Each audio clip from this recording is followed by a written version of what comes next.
So this will be the final session, with the exception of possibly a bonus one next week, on section 1 of the Sefer Yetzirah.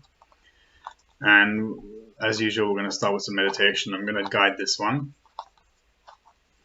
So if we go to mishnah number 6 here, which is where we started with the meditation last time, and reflecting on what we saw last time from the Gra around Shuv LaMakom, return to the place, that everything returns, that each aspect of your personality, each aspect of creation returns to its place. So it means the body returns to the body, the breath, your speech, your emotions return to where they are, to their place. Thought returns to thought, and your stillness therefore manifests. So that's what we saw last time in the other meditation.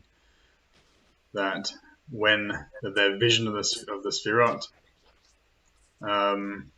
is in the purity of the stillness of the silence within Atzilut, within our own grade of Atzilut. And when Atzilut, when the Sefirot, when they're activated to move, to speak, when they are divided, like we see in the third mishnah here, when they separate 5 opposite 5, we see that speech manifests, and that speech is an aspect of, or the separation comes about through the will of Adam Kadmon, which is within Keter, so that's above Atzilut, above Chokhmah, and that creates this kind of a creative movement and a muddling as well of the different aspects of speech, thought, and action. So let's start by settling the body. So find your posture, get comfortable.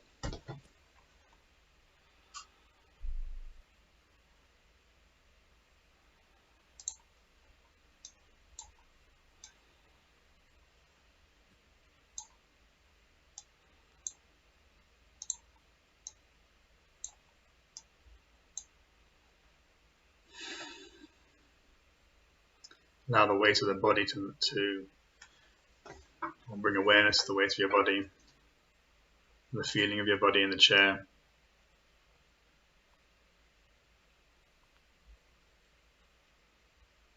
And then return to the place in the sense of returning your body to the chair,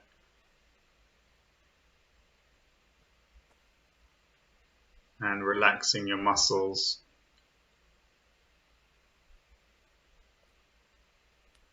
Maybe notice any tension anywhere in the body.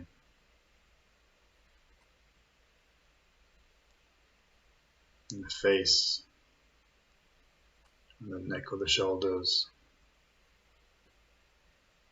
in your arms, the torso and the back.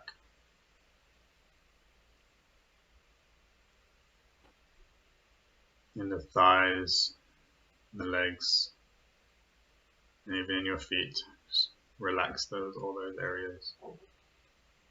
Let the weight of the body, let gravity just pull your body down. Return to the place.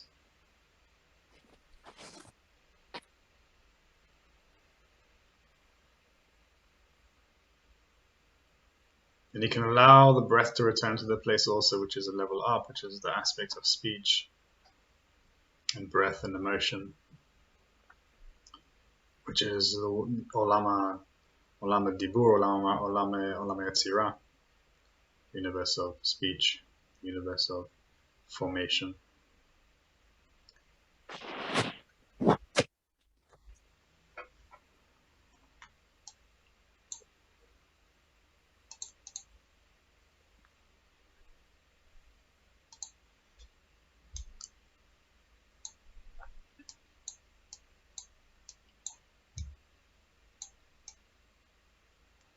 So let your breath be natural. Once you've allowed the body to return to the place, you've allowed the body to come to a place of stillness and rest.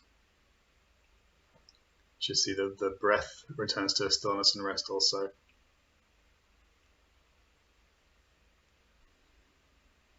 can just try by doing anacha, which is a breathing exercise from Kabbalah, Gemara, and Chassidut. It's normally translated as sighing, so you can start by taking a deep inhalation, then exhale all at once.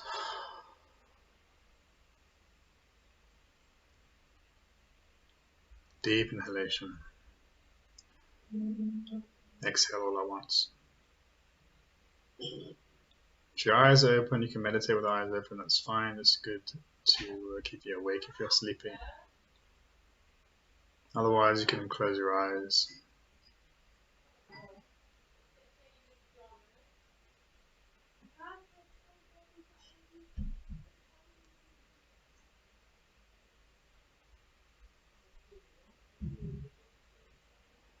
Inhale, fill the lungs, and then completely relax the body as you exhale.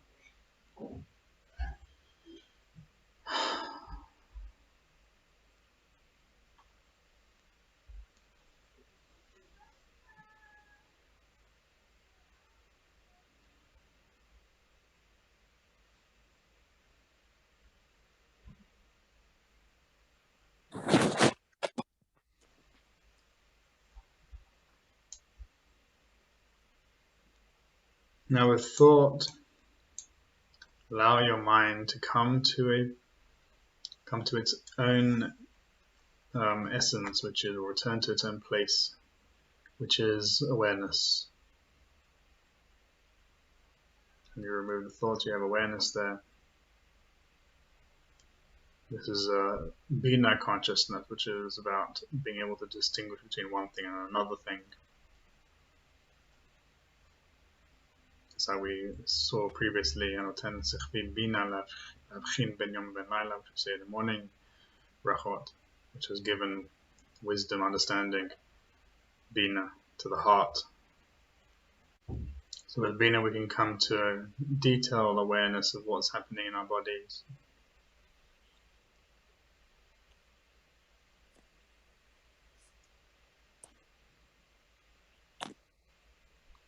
You can notice what's there. This is the idea of Haven Chochmah,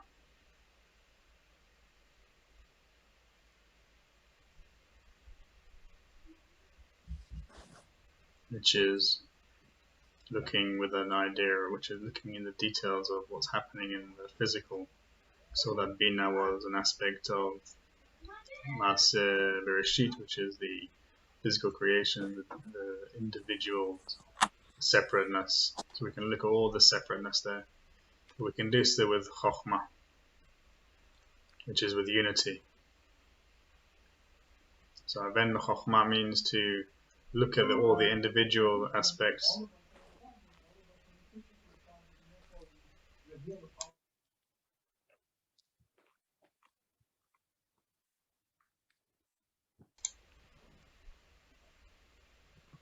with a sense of everything is part of oneness. So whatever's happening, we can look at all those details, all those little bits, all the feelings, all the sensations, all the thoughts.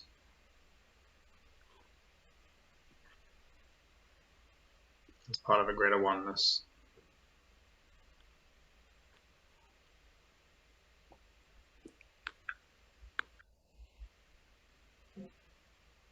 That means using wisdom, using the idea of Maaseh Merkavah, the upper unity, to see everything as part of oneness, everything as one. We can come to HaCohen Bevina through the individual pieces, through the division. We can see that everything is part of a greater unity. We can use ideas such as acceptance of it, recognition that it's from Kadosh Baruch Hu.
Again, you can return the body to its place. Feel the weight of the body, the relaxation of the body.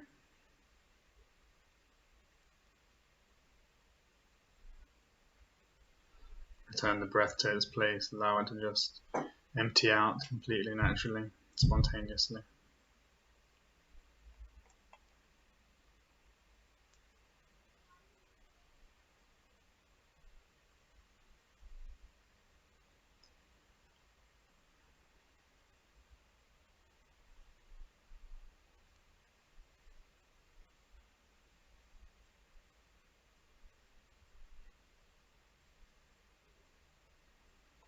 Let your thinking remain where it is, without indulging in it, without getting emotionally involved in anything, any of the thoughts. Allow them to come and pass and come and go as they are.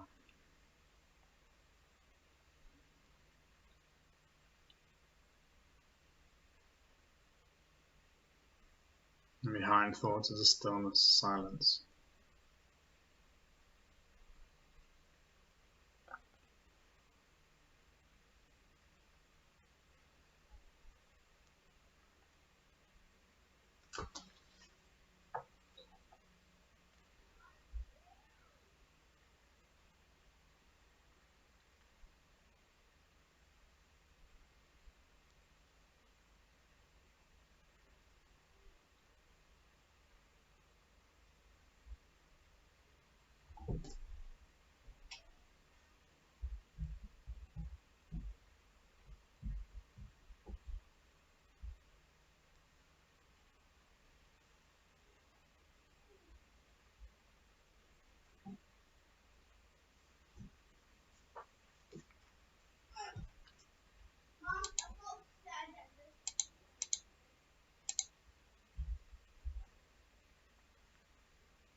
And you can bring yourself back to the space, back to your room, back to where you are. Just notice how you're feeling. Notice what's going on in your mind and your body.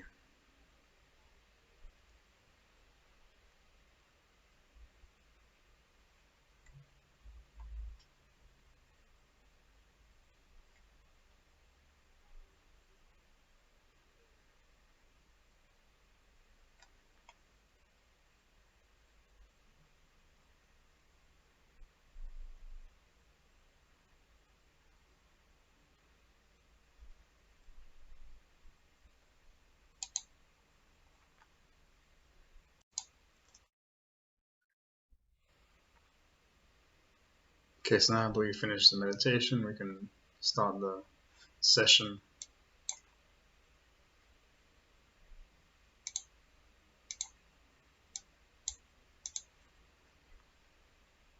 So like I said before, this is going to be the final session of the meditation, of this section I mean. And we've really left with one mishnah left. We've gone through all the different aspects of it. We spent some time on the third one. spent some time on the 4th one, on the 5th one, on the 6th mishnah. We've been talking about mentioning the 8th mishnah a lot, but even though we haven't done a specific session on it, I think all the section revolves around that one anyway, so we're not going to do a specific on that one. What we're left with is the 7th mishnah.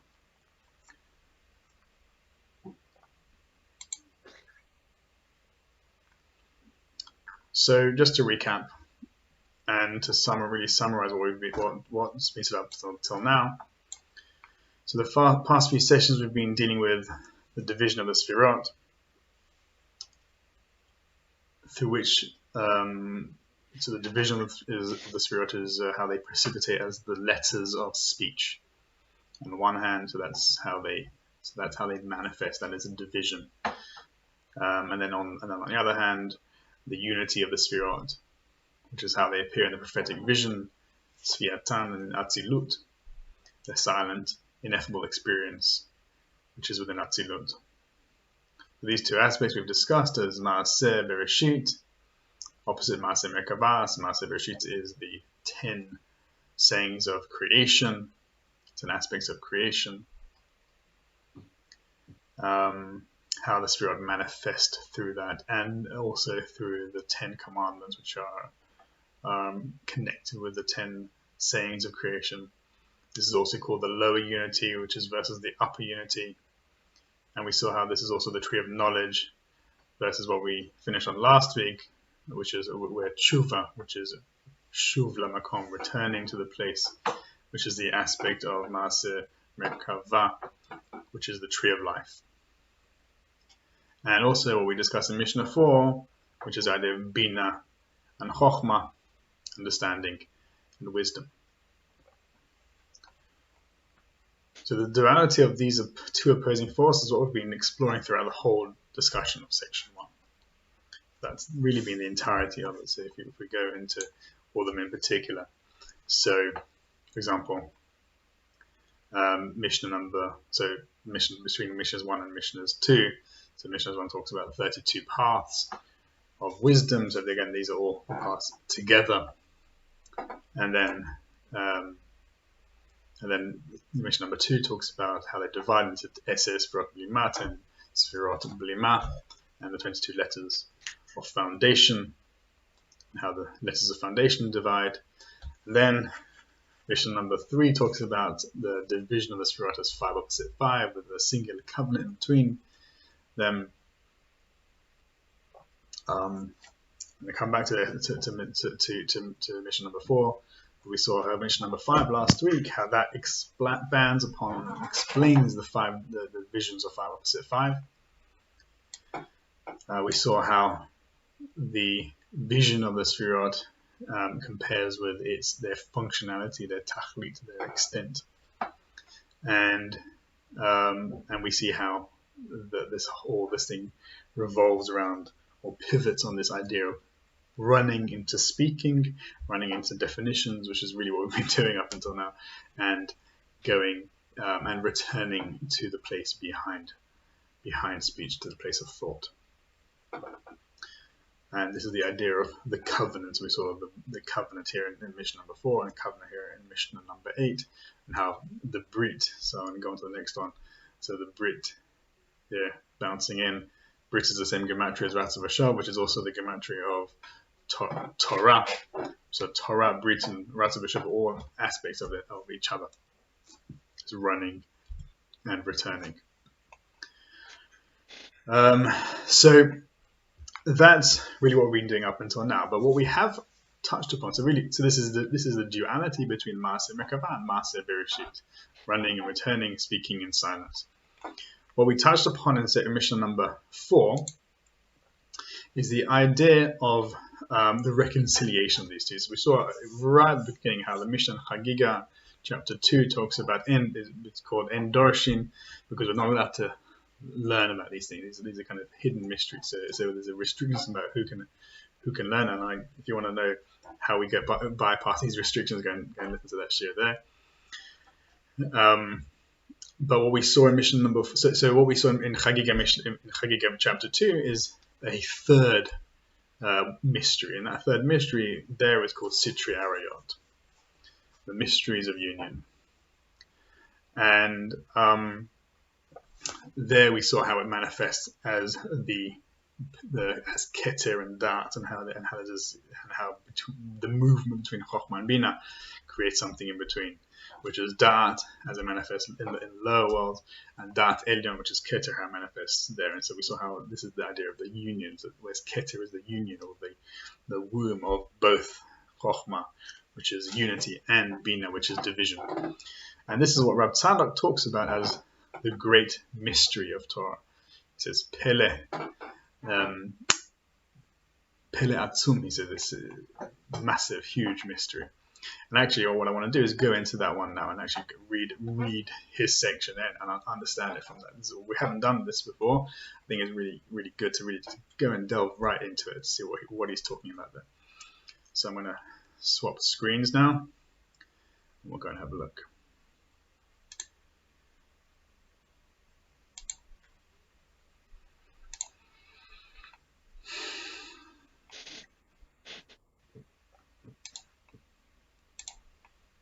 So here we go. Just need to do a search for it.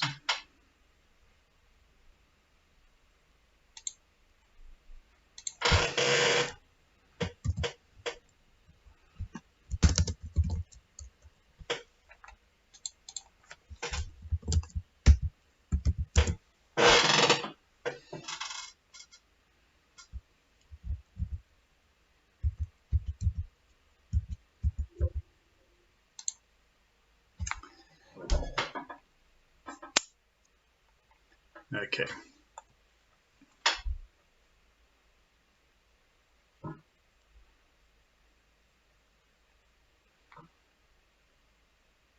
Okay, so we'll start from here. And we'll carry on to the end of this. This whole section that talks about it. So this is Reb Tzadok on Sefer Yetzirah, which is this is Kuntra Sefer Yetzirah, which is a commentary on 3 mitzvot of Anochi Hashem Lokecha, which is the belief in God, Lo Yelecha, which is the prohibition against the belief in other gods, and the mitzvah of Shema Yisrael, which is the mitzvah of the understanding of God's unity, and what that means. So in this particular section is the section on God's unity, on understanding God's unity, or the mitzvah of God's unity. So he's already said that it comes down to the 2 ideas of Maaseh Merkavah, Maaseh Bereshit, and this is where he begins with it.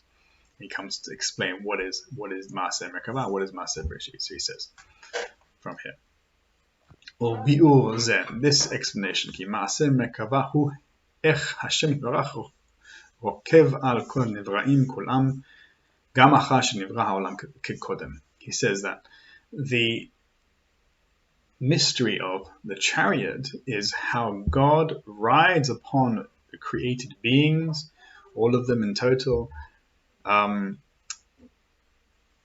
i.e. how he rules over them, how he inhabits them. Rokev is almost like Rokev is like how a rider rides. So Merkavah is a chariot.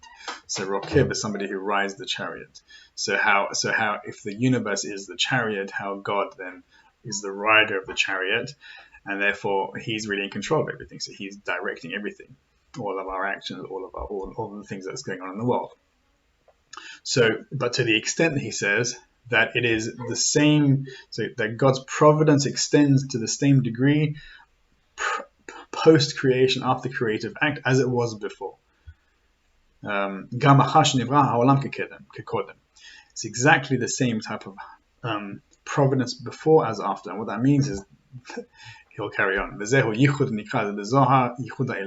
He'll explain how it is.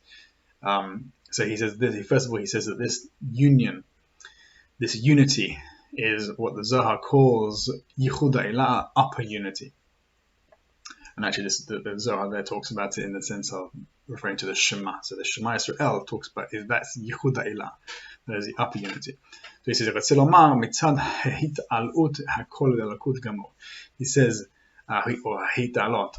He says that what this means is that everything rises up to pure divinity, to elokut gamor, complete divinity, that there is nothing else. Shehasagato hagmora eno ela leneviim ki cheskeva dahadom. And he says that the coming to the recognition of this is a prophetic action.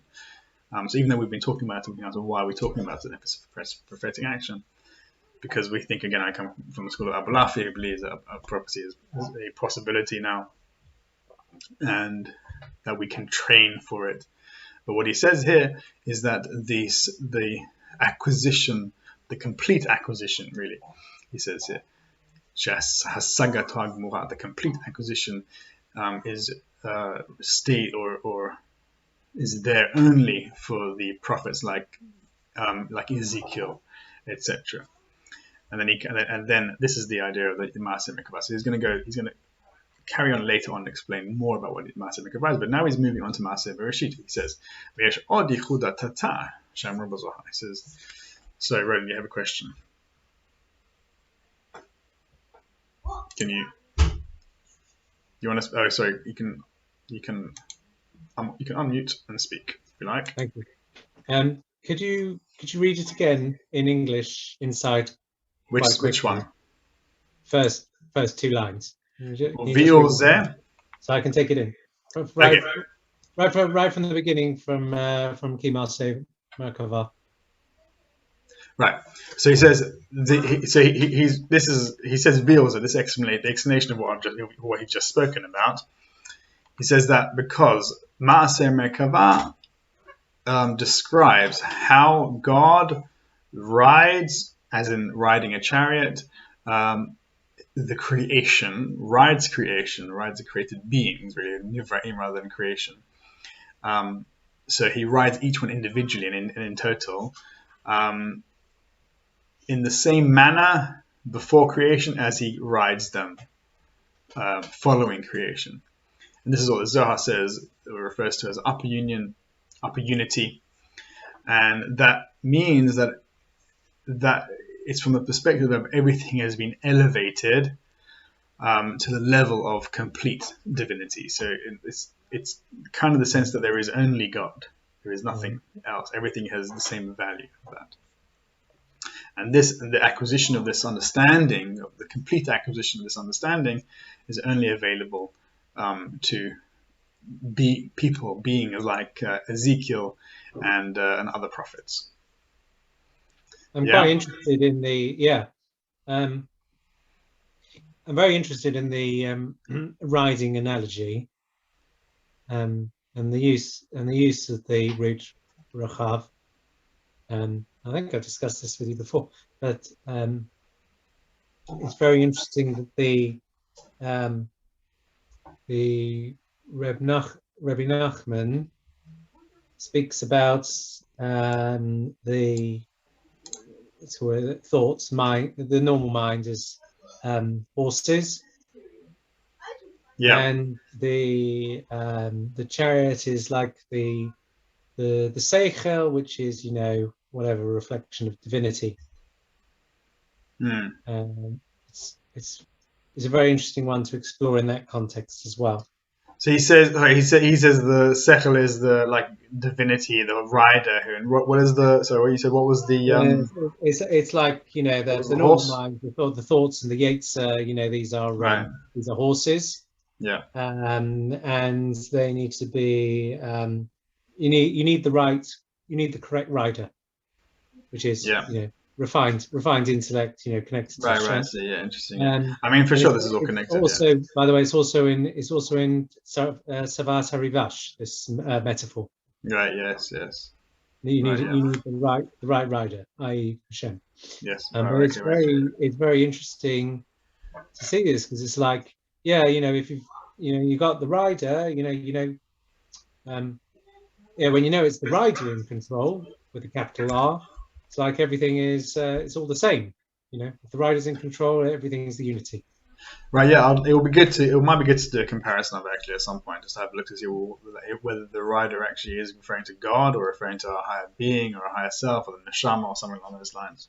Yeah, it's a bit of a mixture, because there's Right. there's some that talk about it as an intellect, and then there's another that sort of say, well, that the rider shouldn't be you. Should be you. It shouldn't Yeah. be you. There's some Shouldn't where be it you. indicates it would be you, and others where it indicates kind of it wouldn't be you. Right. So interesting. Yeah, that means to look at that kind of theme of rider and horse at some point. If you that's what you've been doing, isn't it? So here's another one. That was one of my things, but it was very interesting to see it here as well, Yeah. albeit briefly. Right. Yeah. Sure. Yeah. Anyway, Well, I mean, the idea of Merkava, I mean, it's a classic one, isn't it? So it's the idea of it's right there with that. Anyway, so right, let's carry on then. So the next bit, V'yesh Oli says, now there is a further unity that the Zohar refers to, which it calls the lower unity. And so we said that the Shema Yisrael, Shem Ken Shem Echad, that refers to the upper unity, and the passage we say afterwards, which we say quietly in Baruch Shem Kavod Machtor Olam Va'ed, blessed is the name or the glory of his name. Baruch Shem Kavod Malchato, blessed is the name of the glory of his kingship forever. Shema Yisrael, which is say after Shema Yisrael, Betzalomar Hasaga Tachta'a Me'inyan HaYichud, which is a lower aspect, an understanding of a lower aspect of unity. And he says, "V'hasaga hahi b'derech klal hi yedi'ah kevod malchoto yitbarach." And so he brings this idea, this principle here, that this type of understanding, that i.e. the understanding of Maaseh Bereshit, which he hasn't been mentioned yet by name, he says this is this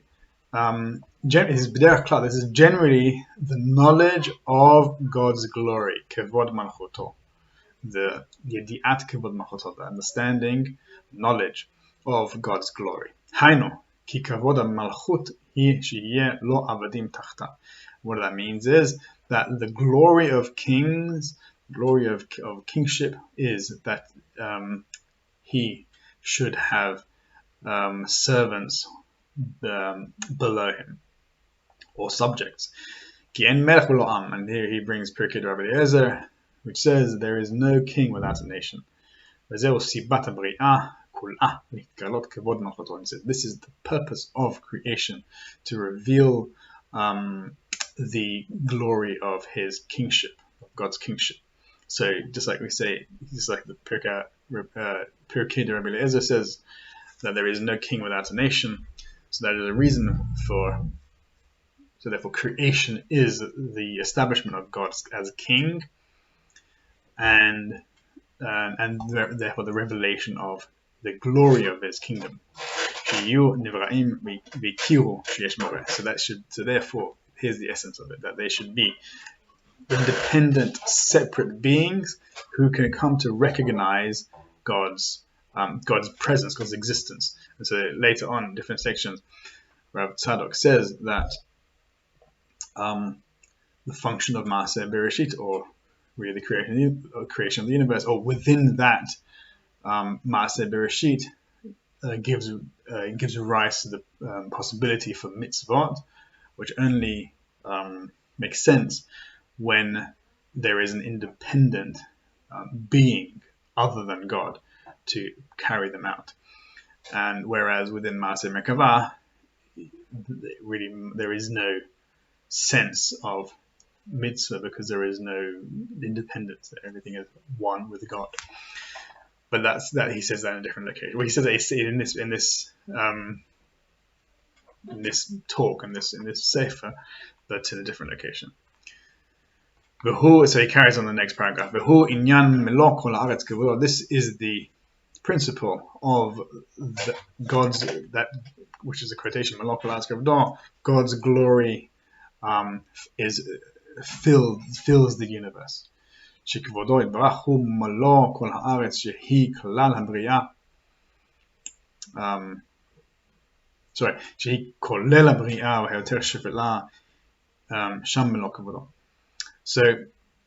the glory of God or that God's glory fills the entire earth, and this includes the most lowly, the most lowly of all beings. Even there, we see God's glory manifesting. So there's a nice in Pirkei Avot, there's a nice thing which I like to recall. It says, say it from memory, כל מה שברא קדוש ברוך הוא בעולמו לא ברא אלא לכבודו, שנאמר כל אשר נקרא בשמי אף בראתיו יצרתיו, ולכבודי בראתיו יצרתיו ואף עשיתיו. Says, I can't remember who says it. Everything that God, but the translation is, everything that God created in the universe was only created for God's glory, as it says, everything that is called in my name. So called in my name means everything in existence is called by God's name, has God's signature on it. And he said, and it carries on, for my glory I have created it, formed it, and made it, and even made it. And this again, Briah, Yetzirah, it's in that pasuk there. So again, for me, this is a really important distinction or idea there. It says the same principle, that everything that's in God in existence, even the lowliest of things, is there for the magnification of God's glory. So he carries on, end of the first line. Ki kol pa'al Hashem, I think it's probably God po'elai, kol Hashem. Yeah, I think it's called po'elai Hashem lema'aneho lekilloso. Says, for all of God's actions is for the sake of his praise, or the praise of him, or for his aggrandizement. And he carries on, legalot kevod malchuto, to reveal the glory of his kingship. V'zeh kavod memale kol hamadregot hayoter tachtonot, and this glory fills every progressive stage, every kind of downwards, every lower progressive stage, all the lowest levels, lowest steps. כי מדרגה תחתונה מן הייחוד היא המושגת לכל נברא וקל. And because the lowest level of unity is understood even for the lowest of beings. Yes. So he again, this kind of reflects what you said earlier, which is that he in his discussion of what is God's unity, what is God's faith, what is the faith, what is this mitzvah that we have to do, and he says that everyone on the basic level has a recognition that God exists to some extent. That is so the lowest beings even have that recognition. And now he explains that and so what is this the lowest level? To come to recognize. So he says it's within everyone's grasp to be able to do this. So to be able to grasp that, to come to the recognition that Hashem created each and every one for an order so that they can come to praise God. Or to come to give him honor. So we come to the recognition that God is the one who gives us life. So one of Roland's favorite thing is from Shemesh, is it not Shemesh, from Alba Shemesh. When I say it, Roland, this is your one.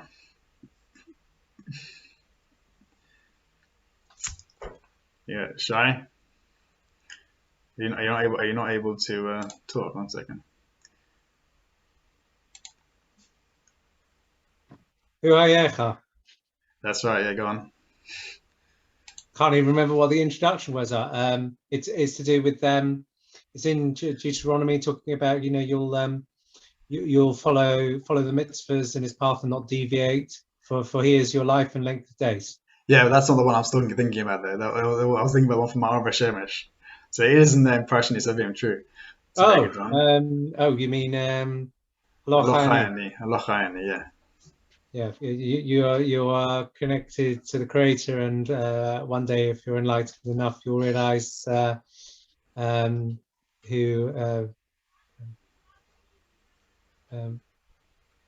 am alive. Sure, and who is this aliveness I am? Surely is it not HaKadosh Baruch Hu? Right, yeah. So that's the Chernobyl. So am I not alive? And what is my aliveness? Is it not the Holy Blessed One? So this is what the Tzadok, again, we're talking about Chassidus here. So again, but you did mention it. It's in Parashat Nitzavim also. He is your life and the length of your days. So we have here, so we've come to basic recognition that it is from God that we have our basic life and strength and the continuation of our existence. Okay,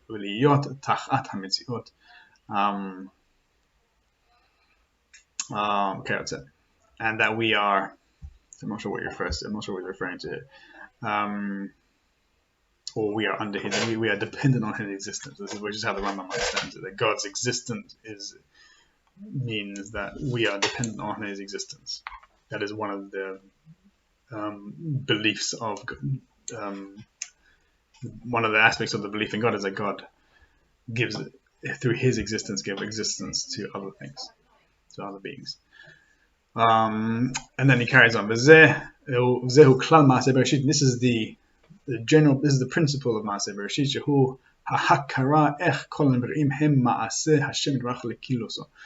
that it is the recognition that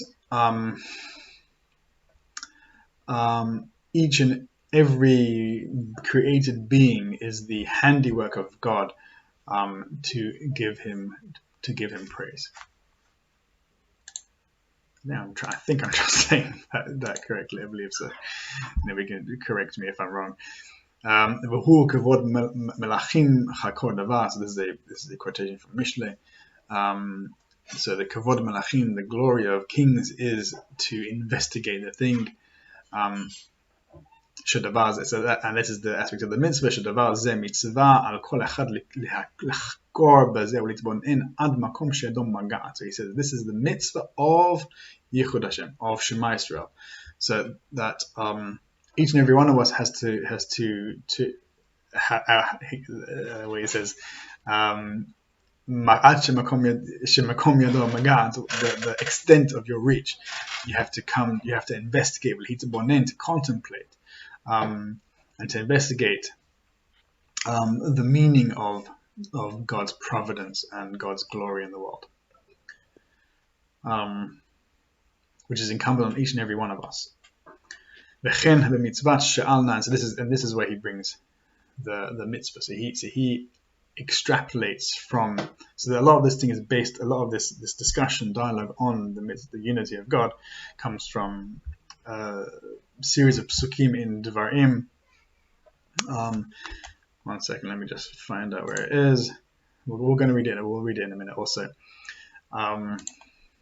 It is, yeah, so chapter 4, psukim 32 to 39. This is where it begins. This is where the whole thing begins. And this is this one here, what he quotes here. V'chen b'mitzvah she'alna. So ki yesh'alna, ki sha'alna.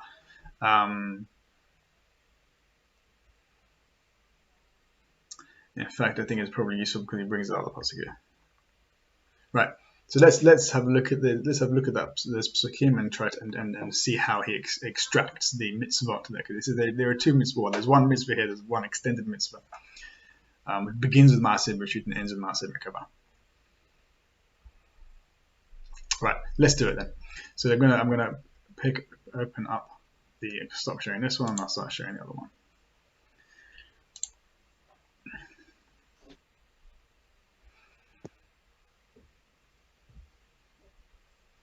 Okay, if I can find it. Okay, here it is. Okay, so he begins here. This is the beginning of the Maaseh Bereshit and the end of Maaseh Merkavah. So he brings this is the list of psukim. This is obviously in Devarim where Moshe is speaking to the Bnei Israel before he dies. Ki she'alna liyamim rishonim. So he says, for you should inquire, you have to. He reads this, he's reading this as a mitzvah, she'alna. He says that you should ask, liyamim rishonim, to the beginning, the bygone ages, they say here, the beginning of days. Asher hayu lefanecha lemin hayom asher bara Elokim Adam al ha'aretz u'lo miktzeh ha'shamayim ad kitzeh ha'shamayim. So the early days, from the beginning, that are before you or from behind you, from the day upon which God created man on this earth, from the day, not from before the day, from the day that God created man on this earth until the end of heaven, the end of the earth. Sorry. Bara Elohim Adam ala Aretz, from the day that God created man on this earth, from the beginnings of heaven till the ends of heaven. From one edge of the heaven to the other edge of heaven. Now there's a question, so I'm going to read the whole thing. Not all of it is going to be necessarily relevant to us, but it's useful to see how he, how he's reading into it, because he's going to mention other psukim later on as well. So Moshe says, has there been, so really this context, the pshat of it is that God is saying, ask a question, go look back, has this thing ever happened before? Has this ever happened before? Has this great thing ever happened before? Or has anything been heard like it? Has a nation heard the voice of God speaking from within the fire? Has that like you have heard and lived to tell about it? So has there been any such concept as that a nation has heard God speaking from within the fire and live to tell about it? Or, and it carries on, or Hanisa Elokim Lavo Lakachet Lo Goy Mikerav Goy, has God attempted to come and take a nation from within a nation? With miracles. So this is talking about the Exodus. Has God ever done this before? Taken a nation out from another nation with miracles and signs and prodigious acts of milchama, with yad chazakah, and with war, and with a mighty hand of his ron netuyah, and with an outstretched arm of moraim gedolim, and with great awesome power. Kechol asher asa lachem Hashem elokechem b'mitzrayim le'anecha. As God has, like all the things that God has performed for you in Egypt, before your very eyes. And then he carries on, you have been shown to know. But it's the same root as Torah. I believe it's the same root as Torah. To be shown. It has been shown to you to know. This has been shown to you so that you should know. Ki Hashem hu Elokim, that God, He is the power. He is Hashem, is the God, is the power. En od milvado, there is nothing beside Him. Min hashamayim hishmiacha et kolo liyasareka, from the heavens He has let you hear His voice to discipline you. This is Musa. The same word as Musa, to give you to put you on the straight and narrow, to give you a path to walk by. While haaretz herach et ish'or hagdolan, and upon the earth He has shown you His great fire. Udvarav shamata mitoch esh, and His words you heard from within the fire. V'tachat ki ahav et avotecha, and because He loved your fathers, v'yivcha b'zar'o acharav, and He has chosen their offspring after them, and He has removed you. I don't want to say befanav, the context of befanav. Let's see the translation there. Or He Himself. So if you see bet here, but it says translation unknown. Literally, with His face. So before Him, He has removed you from before Him, or with His face, with His with His great might in Egypt, from Egypt. Now, to inherit great nations, huge nations.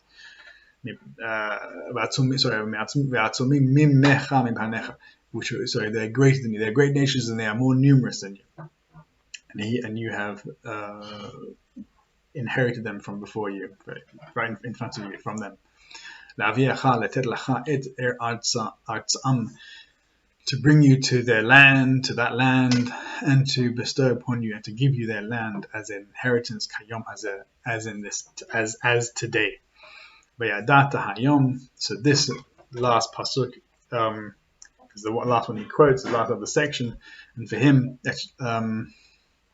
this is the mitzvah of Me'aseh Merkava. And today you shall know. And you shall reflect upon it in your heart. Ki Hashem hu ha'elokim, that God, He is King. Bashamayim ma'al, in the heavens above. V'al ha'aretz mitachad, and in the earth below, or upon the earth below. And odd, there is nothing else. So that is the again, that is the entirety of the whole section that Tzadok brings as an explanation, or as the beginning and end of the Maaseh Bereshit and Maaseh Merkava, the mitzvot of each of them. So this is what he says here. We just came across. Where is it?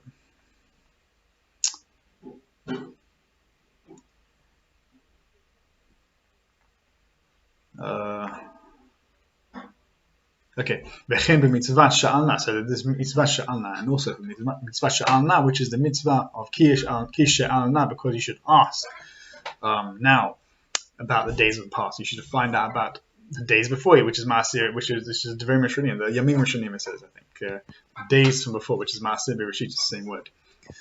Ask about Maaseh Bereshit, that's a mitzvah, etc. And in that pasuk, where it says v'kish alna, because you should ask, it doesn't say hayom. It doesn't say the expression of hayom, right? So he makes a distinction of hayom there. I believe Abulafi makes a similar distinction as well somewhere. I can't remember where though.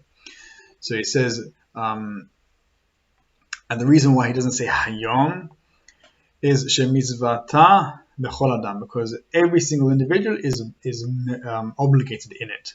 Right, so hayom means that it's not for everybody. Rak ma she'amru she'en dorshim b'maaseh bereshit. Sorry, that thing explains why I said hayom. I think he says it in a different location. So the reason why hayom, he says elsewhere, is v'yadata hayom. When he explains the pasuk v'yadata hayom, and you shall know today, it means that after you have gone through this process of maaseh bereshit, after you have come to an understanding, after you've gone through this process, now hayom, you will know, or you can go into the probe into Maaseh Merkava. So you have to have some kind of preparation for it.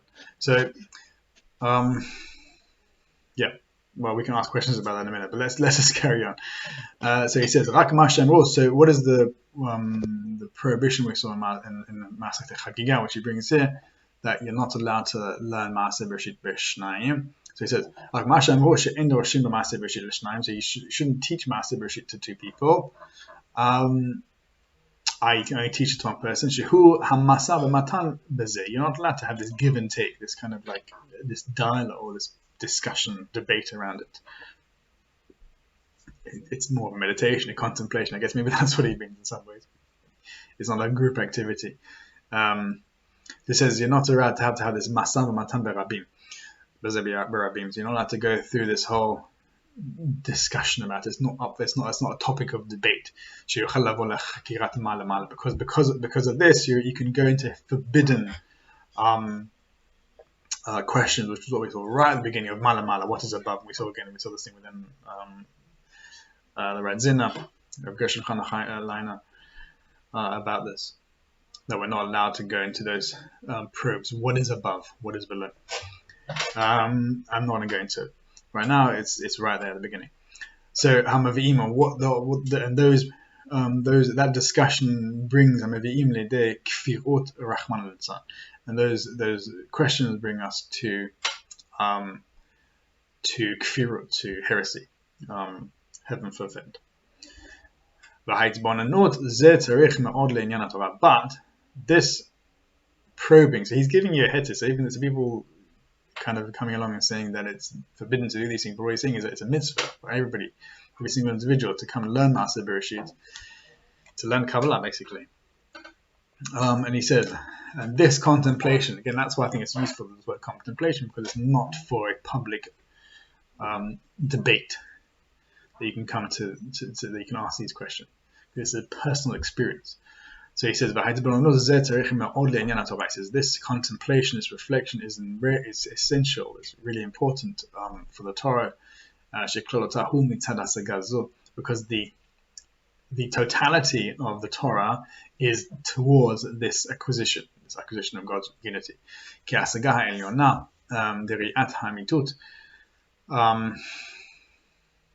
Because the higher acquisition of the seeing, the penetrating into the truth, which is the absolute, which is really like mamash, the absolute unity, just as the unity from before creation. So what he's saying is, he's now referring to Maaseh Merkava. So I'm not sure this concept. It looks like he's saying that Hitvarnut of the Maaseh Bereshit leads us to the higher acquisition, which is the acquisition of Maaseh Merkava, which is the absolute unity, Yichud Gamor, which exists even prior, or existed even prior, or exists outside of the creation of differentiation, which is the absolute Dvekut HaGamor, to the extent that there is kalut hanefesh, there is the extinction of soul, of the self, and this is what this is in Shir Shirim, Kit'am Nafshi Yatsa B'Dabaro. So this is where she's seeking the Shechina, or the soul, seeking God, and as he speaks, as God speaks, the soul is speaking God, and as God speaks, Kit'am Nafshi Yatsa B'Dabaro. So he says this is the explanation of my soul left my body as he spoke, and so he'll refer back to this later on in the next paragraph, which we'll move to in a minute. Just to remember that bit. Because this idea, when we come to the absolute union, the absolute unity of Maaseh Merkava, we see that nothing. We come to the understanding of that nothing exists outside of God, and so therefore, nafshi yatsa b'dabero, my soul leaves my body, because there is kalut hanefesh, there is no being there, there is no self, there is no room for a separateness there. And so this is the explanation.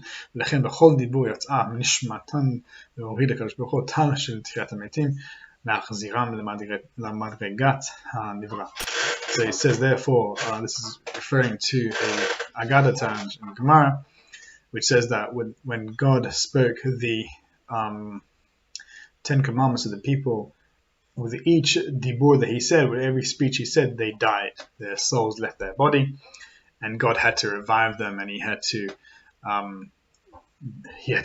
descend this dew of the resurrection of the dead.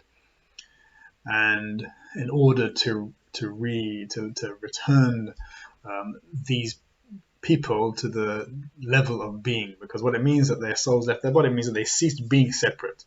When God speaks, there is no life. This is the thing we said this last week. When God speaks, God says, come and stay in my place. We said last week, because no one can see my face and live. This is what it's referring to. If we see God, you're not there anymore. It's not you. There's no separate being to see God.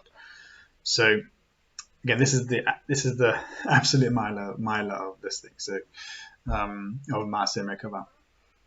And then he says, V'zeh. So now he comes to the explanation. V'zeh hashama adavar. So this is the second pasuk. So let's go into this.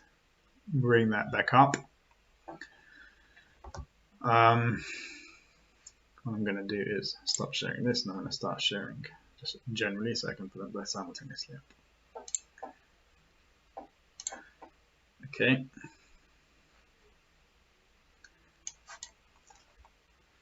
That and that.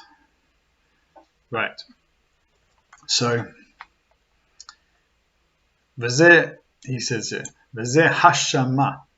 What is hashama? Hashama is here. The second pasuk there. So the first one was Ki she'al na li'amim rashunim. aspect. That's Maaseh Bereshit. The next pasuk, 33. Hashama am kol Elokim medaber mitoch ha'esh ka'asher shamata ata vayechi. Is it possible that a nation could hear the voice of God speaking to them from within the fire, and that they should hear it, and then they should, as you have heard, and still live? Right? So that is the idea of Maaseh Merkavah, that God showed them His essence, and then they ceased to live, they died, and God had to revive them with the dew of the resurrection of the dead. Or Hanisa Elokim Lavo. So this is uncertain what he's getting at here. So it seems to be like this first pasuk connects with Maaseh Merkavah, but the second pasuk connects with Maaseh Bereshit, right? Otherwise, it doesn't make sense as to what he's saying here. So the first one is Hashama kol Elokim medaber mitoch ha'esh kasher shamata et ata vayechi. So has anyone heard God's voice from any nation heard God's voice from within the fire, as you have heard and have lived? So this is Maaseh Merkavah. And then it carries on. Or Hanisa, or has God attempted to extract to extract a nation from the nation of Masot וברטות נוטים ומלחמה וביד חזקה וזרוע ונטויה ומראים גדולים ככל אשר יעשה לכם השם אלוקיכם במצרים ועיניך. Or has a God come to extract a nation from within a nation with great wonders and signs, with war and with a strong hand and outstretched arm, with great wonders? Again, I don't have the words for it, with great power. So he says, like all the things that God has performed for you in Egypt before your eyes. And he carries on, and he says that this second pasuk contradicts the first one, because he says, שמצד האחדות גמור, מה מקום להבדלת גוי מקרב גוי, לקחת אליו להתברך. From the perspective of absolute unity, from the perspective of absolute unity, what is the place for the separation of one nation from within another nation? It makes no sense. There is everything in one. So what does it mean separation of anything? And so that he takes it for himself.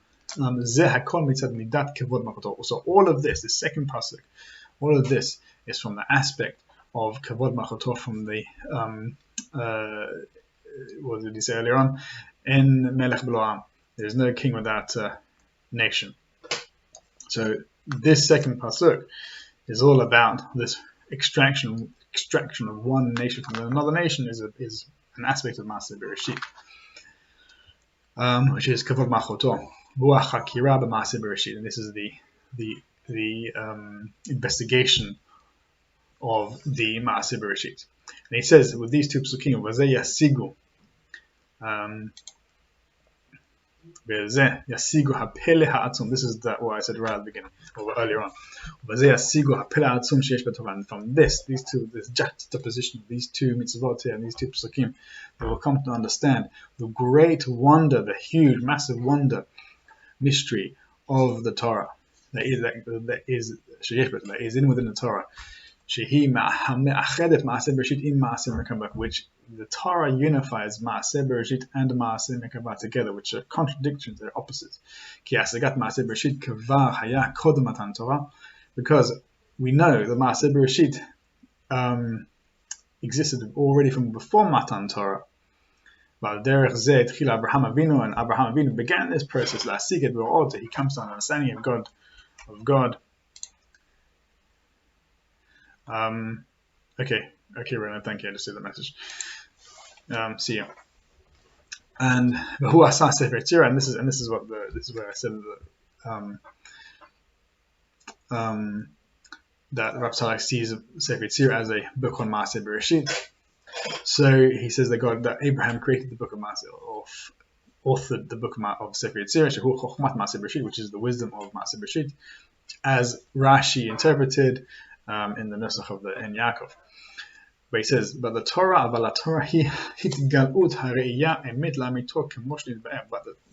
Torah is a revelation of truth within truth, as we will explain. And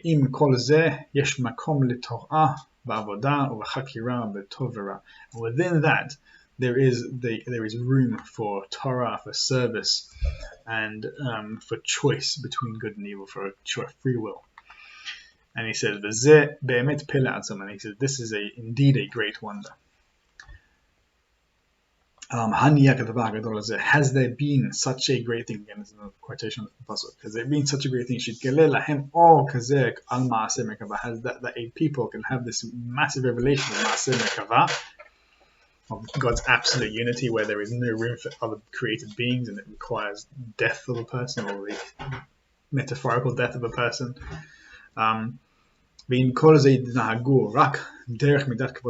But even though they have this great understanding that everything is part of God's essence, they still can behave within the parameters of the Kavod Malchuto, which is Maaseh Bereshit, that Shehu HaKarat Nivra Labore, that is the recognition of the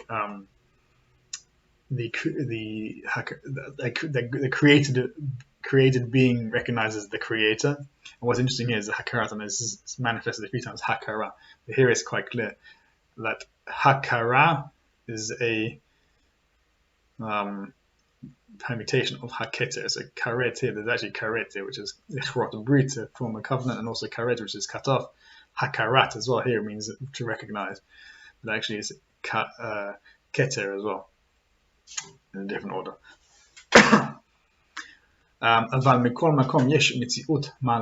So that they come to this recognition that there is space for them to exist, even though they know that they don't exist. But yet they have some kind of simultaneous existence and non-existence. This is the absolute. So this is a unity which is beyond the unity of Maaseh Merkavah, the unity which is Sitra Ariot, which unifies both Maaseh Merkavah and Maaseh Bereshit. The absolute unity. שיהיה מציאות הנברא בהיעדר גם כן הכל אחד. בהיעדרו גם כן. So he says this is the complete unification, the absolute, pure, perfect unification. That a created being, that there can be the existence of a created being and the non-existence of the created being also, and everything is one. So yeah, it's a really amazing expression here. That there should be the existence of a created being and also his non-existence and his amazing. Everything is one. And this is the contemplation that reaches from Maaseh Bereshit that leads us after this also Lidiat Maaseh Merkavah, to the understanding of Maaseh Merkavah, and that is goes to the last, and that is why at the end of it all, after that particular section, the next pasuk is, so you got Hashama, so that's Maaseh Merkavah, or Anisa, which is Maaseh Bereshit, and then the next one is Atah Havet Ladat. So Maaseh Bereshit leads us to Maaseh Merkavah, Atah Havet Ladat. You have been shown to know Ki Hashem Hu Elokim, that God is who is God, and there is nothing else. En od melevado. Right. So finally, V'lamadnu mimikraot ha'alalu. We've seen from these psukim, these from 32 to 39, these two mitzvot of the upper unity and the lower unity. The reflection, contemplation on Maaseh Bereshit, Maaseh Merkavah. שהוא לפי מה שנבאר ההתבוננות עניין הייחוד כפי שני המדרגות. And this is the contemplation, the explanation of the contemplation on the unity of God according to the two levels. Right. So again, for me, this is just a beautiful concept here that he brings.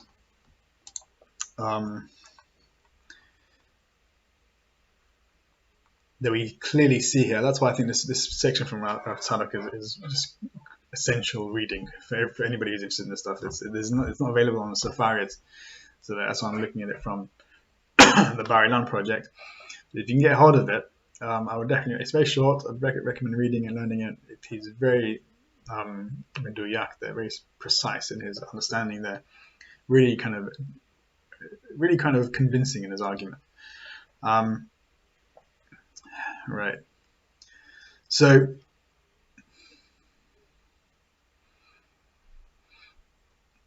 Right, so that is the idea of the great unity, the great mystery. So that is in Mishnah 4. Right, so we see that in Mishnah 4, how Aspiration. So the first beginnings of the Sitra Ariyot, which is Keter, how it manifests as Keter. So that's what we saw in Mishnah 4. Now the Grass says that in Mishnah 7, which is we can see what we're looking at now. Na'ut sofam betchilatan, sofam betchilatan, that their end is embedded in their beginning in their end. So the Grass says that is coming to clarify what we saw in the Mishnah number 4, which says 10 and not 9. Tesha v'lo esev v'lo tesha. Why would you think that there is 10 and not 9? Because you might come because of what we've been talking about. So we've spoke about it in terms of Chochmah and Bina, but actually here it manifests as Keter and Malchut. So in some ways, Keter and Malchut is the opposing, like we saw last week, is the opposing aspect of Yichud Eilah, upper unity, and Yichud Tata of lower unity. And we saw here this great wonder of this absolute union, which is the union of Maaseh B'Shit and Maaseh Merkavah together. So therefore, we might come and say that there is 9, not 10. Why? Because Maaseh Merkavah, Maaseh B'Shit are the same thing, right? So the Keter and Malchut are bound in a unity that make it appear as though they are not separate, right? In other words, Maaseh Merkavah and Maaseh B'Shit look the same, and this is where we can run into problems. That's why the Sefer Yetzirah says 10 and not 9, right? But actually, the Sefer Yetzirah, the beginning is better than their end. So actually, it's saying that they are connected. They are very much connected there, to the point that they look very similar, right? And actually, you have Tzadok in the same thing later on. He says, and I'll quote it and I'll read it out to you. In the paragraph of Endarshin, which is the same chapter in Chagiga, מפורש דמעשה בראשית ומעשה מרכבה הם שתי עניינים נפרדים. He says that we have been taught that מעשה מרכבה and מעשה בראשית are two separate things. Okay, we've been seeing that in Tzadok already, but he says it outright that they are two separate things. But אף על פי says even though שהסברת ענייני המרכבה לאוזן שומעת הוא מכלל מעשה בראשית. Even though when you hear the principles of מעשה מרכבה, it looks like the same thing as Maaseh Bereshit, right? They look identical.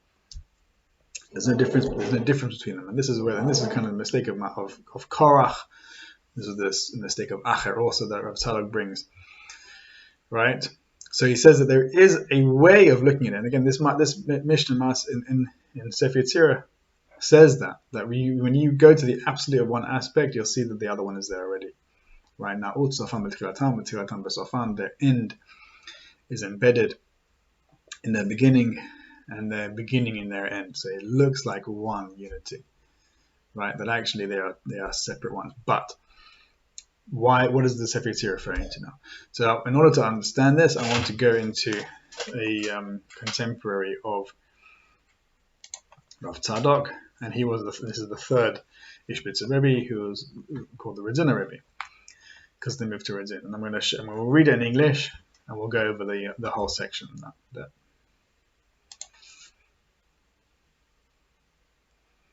Okay. So here it is. So this is the Radzin Rebbe,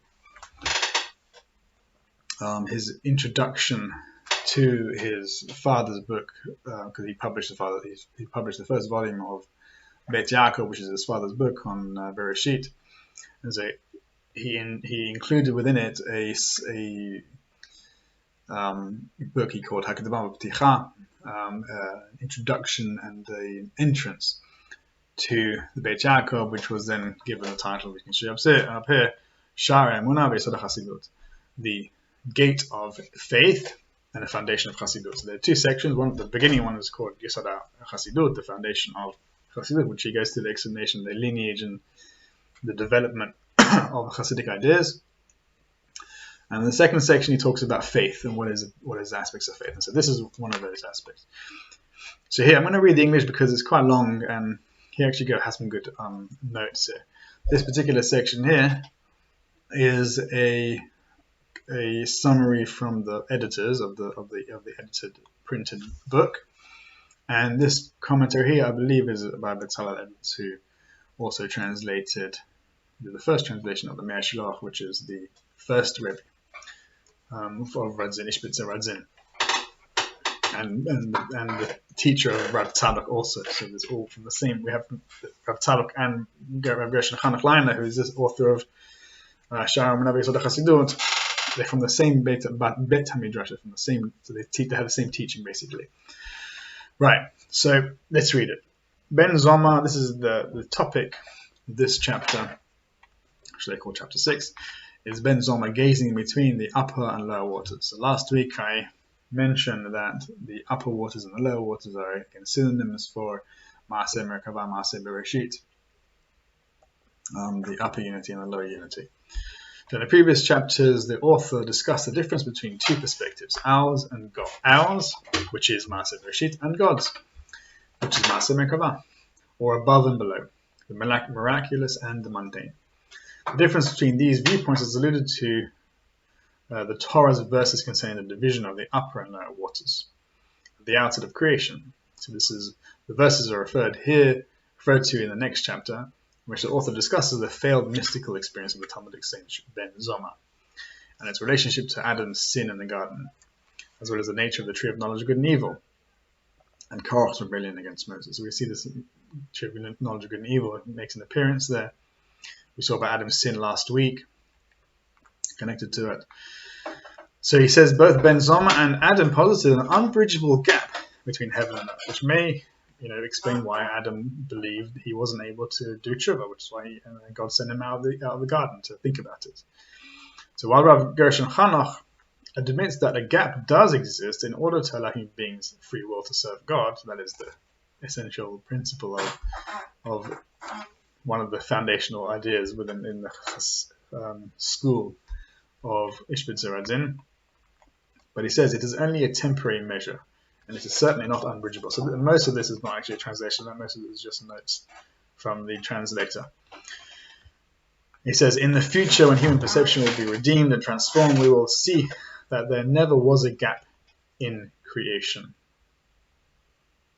and that the divine unity pervades and pervaded all. So we'll see in hindsight. So this is the actual common translation, and I will open up some of these notes because they're actually quite useful. So he says, it is written in the Midrash Rabbah, and God made the firmament in the midst of the waters. This is one of the verses where Ben Zoma's explanation shook the world and perplexed the sages. So let's look at the note here. Right, so he says, who was Ben Zoma? So Ben Zoma was considered to be one of the greatest of interpreters of the Torah of his day, 2nd century. He was a Mishnaic sage. He was one of the 4 sages who entered the orchard of mystical experience, the other 3 being Ben Azai, Elisha ben Abuya, who was called Acher, and who Rav Tzadok has made a mistake in this also, and Rabbi Akiva.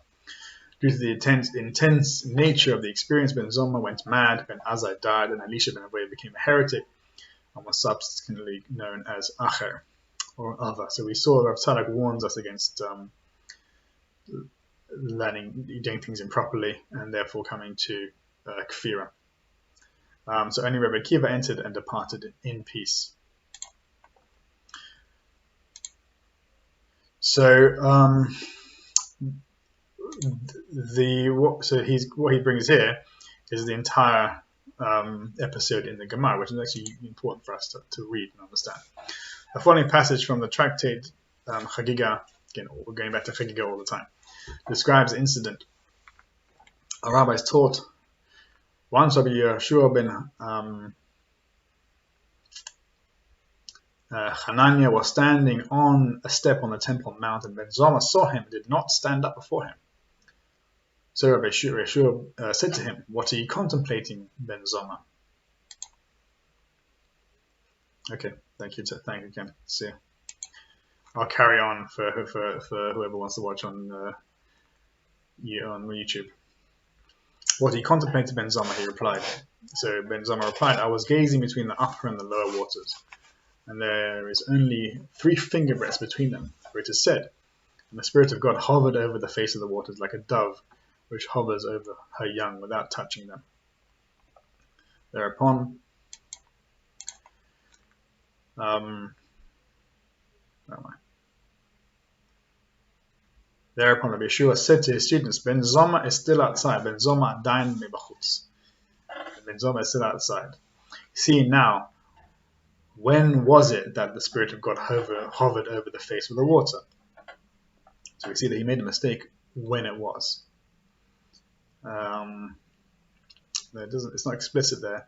The implication is that he made a mistake in the day, right? So it was on. So he says, it was on the first.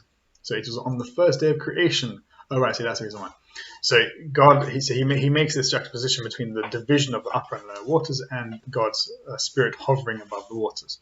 Now, the division took place on the second day. God's hovering over the water took place on the first day. So Ben Zoma says, Yeshua ben Hananiah said, Ben Zoma is still outside. Why? Because see now, when was it that the Spirit of God hovered over the face of the water? It was on the first day of creation.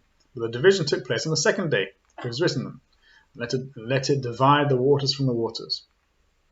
Right. So that was his first mistake, that he believed the division from Maaseh Merkavah Maaseh B'Shrit to have taken place right on the first day of creation, which is not the case. Implying that on the first day of creation, i.e. on the first day where the universe existed, there was still an inseparability between Maaseh Merkavah Maaseh B'Shrit. And furthermore, what is the size of the division? Rabbi Acha ben Yaakov said, a hair's breadth. Right, so now we have an interjection from the translator. He says, according to Hanoch, Rabbi Gershon Hanoch, Ben Zoma was attributing the division between God and the creation to the very roots of reality, to the first day of creation. However, as Rabbi Yeshua pointed out, the division between God and creation only occurred on the second day, with the creation of the firmament. And even in those terms, Ben Zoma was still wrong, as he perceived a significant division between the upper and lower worlds, 3 fingers breadth, which is not very much, whereas the division is no more than a hair, meaning to say that the division between God and creation is extremely slight. The division between Maaseh Merkavah Maaseh B'Shrit is extremely slight, and exists only from the human perspective, as explained above, and which is also in the Meishloach, in Parashat Emor.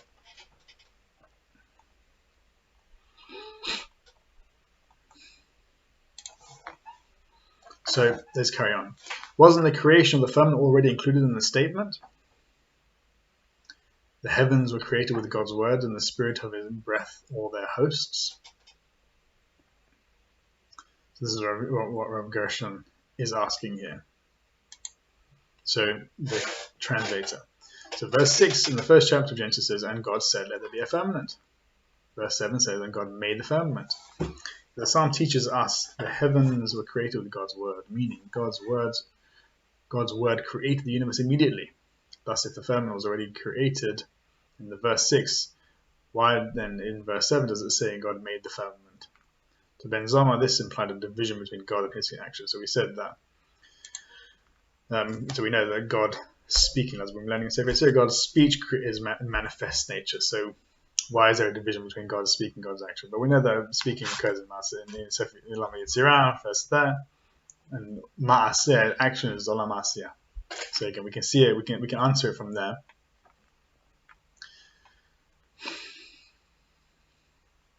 So Rav Gershon carries on. Rashi explains to us that Ben Zoma perplexed the sages by saying that he gazed and saw the distance between the upper and lower waters was 3 fingers breadths. Midrash goes on to say that it was not long after this that he died. Concerning the creation of the... So this idea that he died, again, it goes to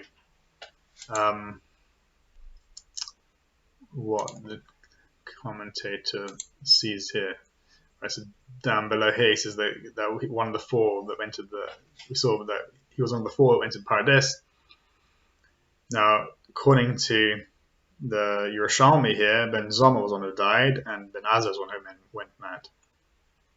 right? Rather than the Bavli says Ben Zoma went mad and Ben Azai died. So when Gershon here is saying brings a midrash and says not long after that he died, he's basing it on the Rishami, he's saying that on account of his misunderstanding of the mysteries that he died. So it was on account of it. So concerning the creation of the firmament and the division of the waters, Ramban asked why in verse 6 the Torah says let there be a firmament in the waters, and again in verse 7 it says that God made the firmament. Wasn't the firmament already made in verse 6? We saw that before. Truly both explanations are true in one. The mistake of Ben Zoma was that he posited too great a distance between the upper and lower waters. This is the meaning of the statement. Ben Azai, Ben Zoma, glimpsed and died. So we see that, just like the translator said at the beginning, there is not that big a difference between Maaseh Merkavah and Maaseh Bereshit. We've seen this in the way the Sefer Yetzirah talks about it. Their end is embedded in their beginning. It's the same principle. So he carries on. The Meir Shalach gives a brief explanation of this. The Gemara records Ben Zoma saying, I was gazing between, so now he brings the whole quotation. I was gazing between the upper and lower waters, and there is only 3 fingers breadth between them. On hearing this, Rabbi Yeshua said to his students, Ben Zoma is still on the outside. So it says there. So let's read this. Simply explained, this means that after his mystical experience, Ben Zoma's perception became damaged, and the sages of his day felt that they could no longer rely upon him. On a deeper level, Rabbi Yeshua may have been saying that Ben Zoma's perception was outside the realm of unity. So what was the actual distance between the upper and lower waters? Rabbi Acha Ben Yaakov said a hair's breadth, which is much less than 3 fingers breadth. And the rabbi said the space between 2 boards of a narrow bridge. Marazutra said, maybe Ravasi, said as the space between 2 garments spread over the other. So again, much less than 3 fingers breadth. Others say the space between 2 cups fitted one over the other. So again, all these are much, much less than 3 fingers breadth. The subject of the space between the upper and waters and the lower waters is hinted at in the matter of the firmament, so which is Shamayim, which alludes to the separation between the upper and lower worlds. The creation of the firmament made a division between the upper and lower worlds, as it is written in the Zohar, and God said, let there be an expanse in the midst of the waters. This is the secret of the rectification. So first of all, we see that originally the waters were one. So on the first day of creation, the waters were one, which means that there was no separation between, there was a complete unity between creation and God. As in the creation existed, but it also didn't exist. As in Maaseh Merkavah and Maaseh Bereshit were one there. So that was the beginning of it. And actually that's why the first day of creation corresponds to Keter. Second day of creation corresponds to the Vayomer Elokim Yehi. Yes, okay. That's the first day of creation. So that's actually the third day. That's the second day of creation is Bina, I think. So already that's where the division takes place.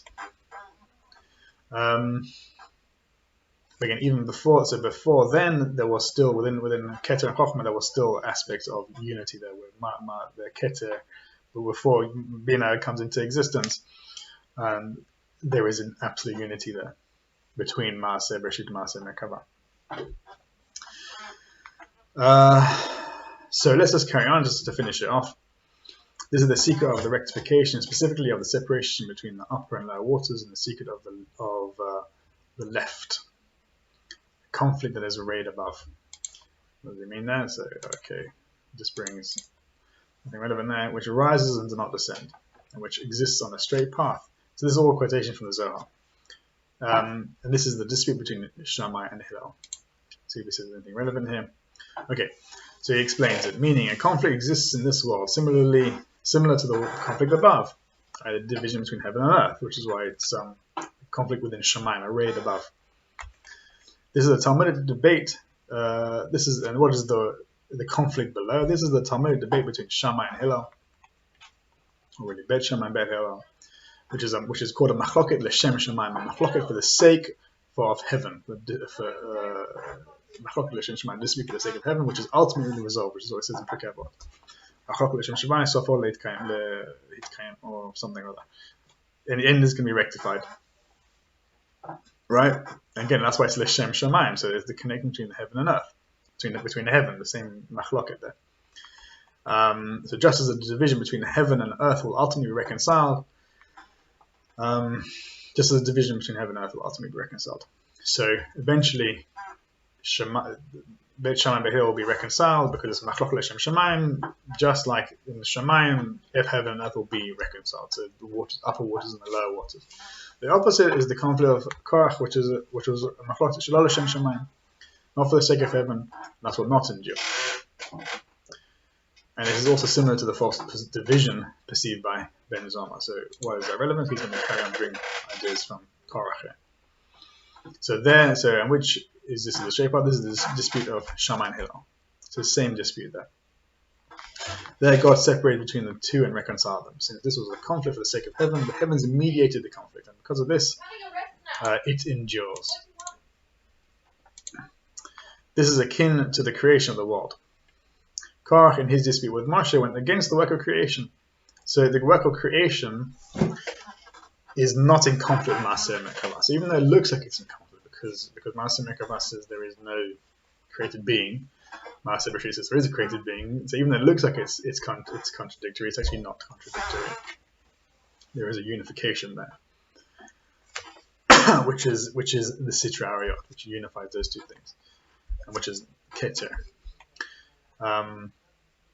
Or the union between Keter and Machol, as we saw from the Sefer Yetzirah. So Korach, he says, was in dispute with the heavens.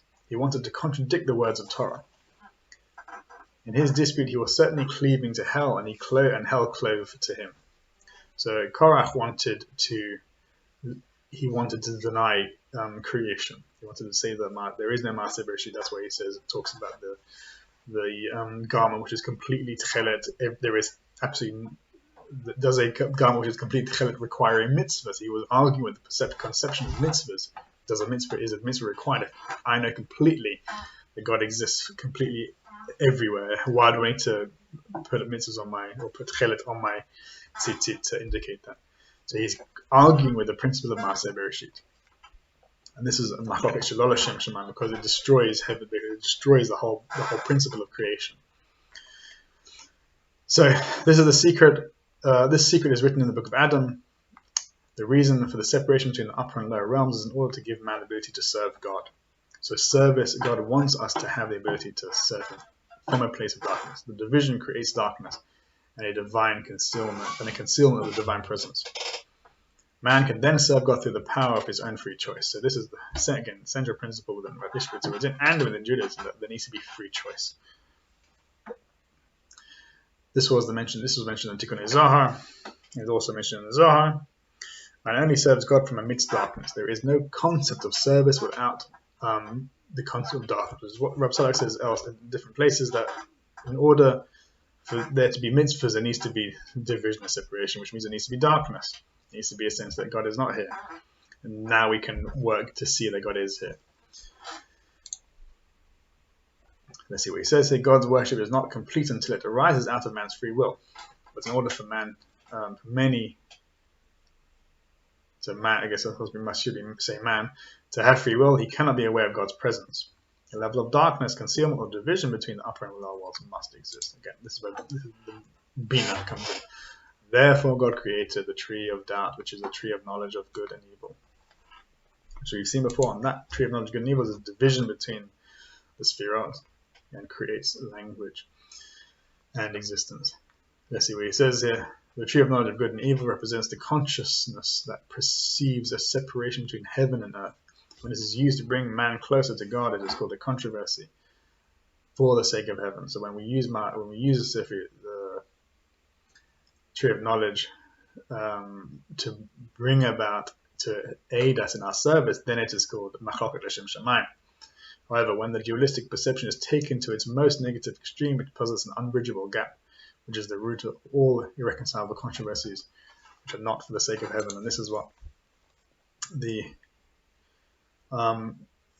Zohar says in other places, as Tzadok, Gershon Hanoch brings in this section, this book, as Kotzet Benetiot. He cuts the plantings. He says that there is no other world, there is no God, and that is the failure.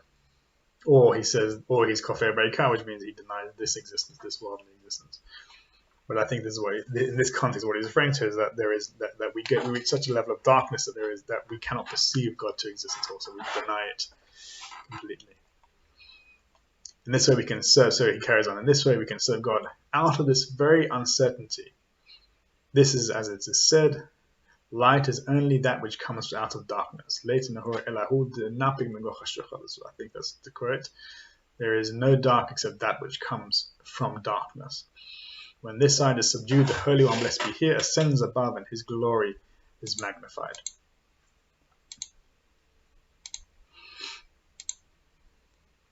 So let's see what he says here. The only true service of God is that which arises from a situation of doubt and confusion.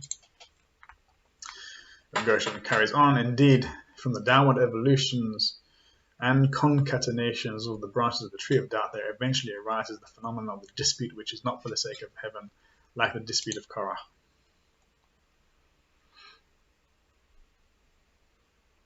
So let's see what he says. This might be useful, interesting. So the Radzin is presenting a tremendously novel concept, namely that the root of all earthly conflicts lie in the contradiction between God's omnipresence and His concealment. Though He is everywhere, as the Torah states, there is none else beside Him, which we saw in the Tzadok. Yet our normal human perceptions contradict this. Similarly, though God directs everything in the world, we still have a free choice to do as we please. Yet it is the concealment of the divine that provides us with the ability to freely serve Him.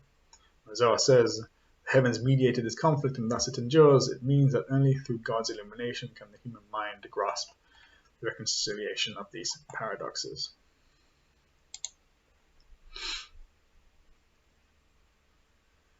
So he carries on, this is because the tree of knowledge of good and evil also contains separate evil. This is included in the divine utterance of let there be a firmament, which is separate and creates a division between the upper and lower realms. And that's the end of this section. So we see how all of our ideas in this section of Sefer Yetzirah, how we have unity merging, or division emerging out of unity. How can division emerge out of unity? But it's because within the concept of unity, the tree of evil, the tree of knowledge of good and evil, when we speak, we create divisions.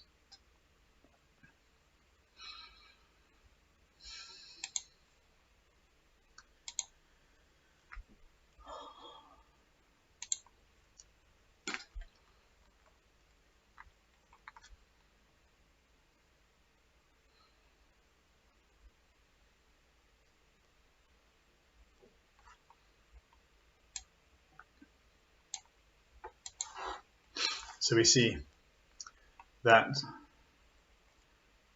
this idea from Rav Tzadok, from Rav Gershon, that the reconciliation of Maaseh Merkavah, Maaseh Bereshit occurs through a higher unity, a higher divinity, which is the Sitra Arayot, the great wonder, great mystery of the Torah, and which the Sefer Yetzirah here refers to as the Na'ut Sofan Mitchilatan Sofan, the embedding of the end in the beginning and the beginning in the end. And so the Sefer Yetzirah, let's just finish off this mishnah. So the Sefer Yetzirah continues, like a flame is tied to the burning coal, Kishal Hevet, Kishru'ah Megachelet, like a flame that is tied to the bound up to the burning coal. So this is the same. This is how it explains it. So Maaseh Merkavah, there is no flame without fire. These things are bound up together. Without Maaseh Bereshit, there is no Maaseh Merkavah. Without Maaseh Merkavah, there is no Maaseh Bereshit. So here the burning coal and the flame are bound together in wholeness. Each one gives rise to the other. And note that it is a burning coal. It's not a gachelet is a burning coal, not a non-burning coal. If it was a burning coal, then it could have independent existence. And this is the mistake of Korach and Acher, that they thought that there was an absolute dependence there from the flame. But a burning coal cannot be independent. There is no smoke without fire. There is no fire without smoke. It is that kind of unity. So it's not, again, it has to be read as a burning flame. Then the Gra adds as well that the coal is the physical world, whereas the flame and its different aspects, there are 5 different aspects of the flame, refers to the Sfirot, or again, the Olam HaSfirot, Atzilut.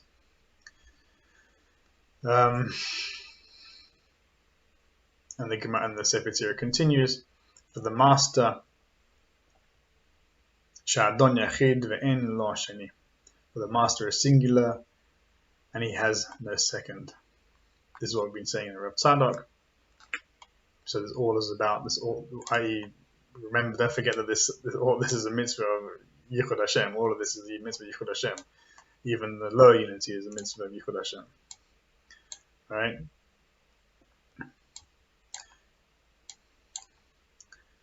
So let's not forget that. And there is no second. So this is the same principle as all we've been reading and learning about in Rav Tzadok and the Radzin. So both Maaseh and Merkavah, Maaseh Beshit, are aspects of the unity of God, upper and lower unity. So the Sefer Yetzirah continues, V'lifnei achad ma'ata sofer. V'lifnei achad ma'ata sofer. And before one, what do you count? This is the great mystery. This is really hard, or maybe shouldn't be even spoken. Before one, what do you count? We've already spent too much time on it. I can spend a whole hour on this one idea. So this is the simultaneous affirmation and negation of Moses and Aaron. We are what? Nachnoma. Nachnoma, what they said when there was conflict arose. We are what? So before one, what do you count? Ma'ata sofer. Ma, again, don't forget there is a ma there. Ma'ata sofer. It is a question and this is an answer. This is what the Zohar calls the ancient of days and the unknown head.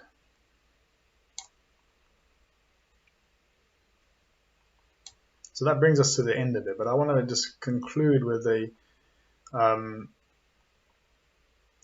practical ramification from this idea, because it's been very theoretical, and I don't want to spend too much. Well, we always spend too much time on theory, but I think it's important to bring it down to how we can learn something in the Maaseh from it.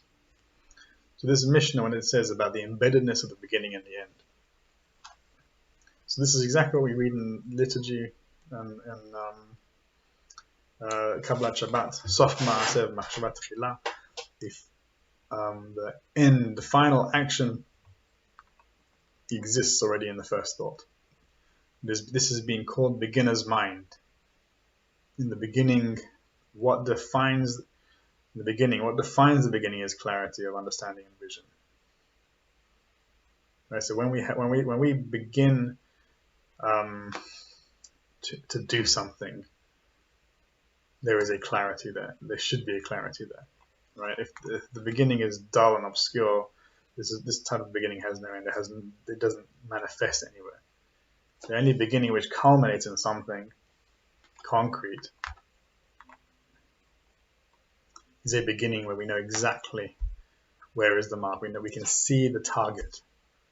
We can see exactly where we're ending. What is that final goal? This is the meaning of the end is embedded in the beginning. So you can see exactly when we have an idea in our mind, where are we going to? What is that task? What is the objective? That is a beginning which has an end. That is a beginning where the end is embedded in the beginning.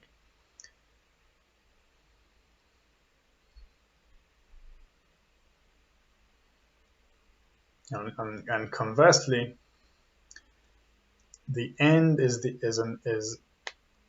end which contains the beginning. It is the actualization of the first thought. This is what is called the beginning is embedded in the end. So sof na'ut sofam b'tchilatan means there when in the first thought is the last action. So we know exactly right in that first initial thought we see what we want to achieve. That is na'ut sofam b'tchilatan.